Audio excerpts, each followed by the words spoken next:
നമസ്കാരം. Tirurangadi today news അപ്ഡേറ്റിലേക്ക് സ്വാഗതം. ദേശീയപാതയിൽ പൂക്കിപ്പറമ്പിന് സമീപം നിയന്ത്രണം വിട്ട കാർ നിർത്തിയിട്ട കാറിലും സ്കൂട്ടറിലും ഇടിച്ച് യുവതി മരിച്ചു.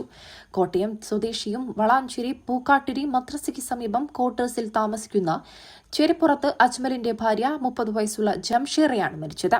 കൂടെയുണ്ടായിരുന്ന ഭർത്താവ് 33 വയസ്സുള്ള അജ്മൽ, ബന്ധുക്കളായ കോട്ടയം കൂട്ടിക്കൽ താനത്തുപറമ്പിൽ അജാസിന്റെ മകൻ 18 വയസ്സുള്ള അബ്ദുൽ ബാസിദ്, പൂക്കാട്ടിരി ചെരിപ്പുറത്ത് ഫൈസിയുടെ ഭാര്യ 36 വയസ്സുള്ള അനീഷ, ബഷീറിന്റെ ഭാര്യ 65 വയസ്സുള്ള ഫാത്തിമ എന്നിവർക്കും പരിക്കേറ്റു. വ്യാഴാഴ്ച വൈകുന്നേരം 5:30 പൂക്കിപ്പറമ്പിനും കോഴിച്ചനയ്ക്കും ഇടയിലുള്ള സ്ഥലത്താണ് അപകടം നടന്നത്. അജ്മലും ഭാര്യയും കുട്ടിയും സ്കൂട്ടറിലും മറ്റുള്ളവർ കാറിലുമായിരുന്നു യാത്ര ചെയ്തിരുന്നത്.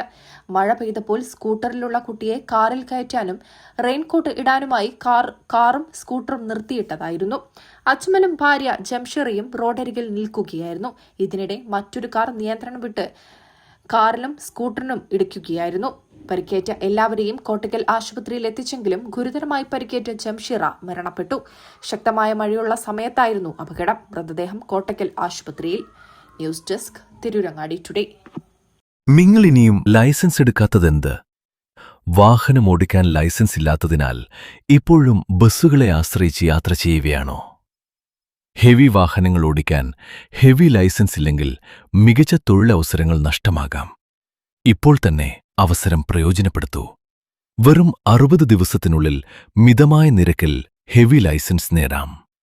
ബൈക്ക്, കാറ്, ഹെവി വാഹനങ്ങൾ എന്നിവയ്ക്ക് പരിചയസമ്പന്നരായ പരിശീലകരുടെ നേതൃത്വത്തിൽ മികച്ച പരിശീലനം ലഭ്യമാണ്.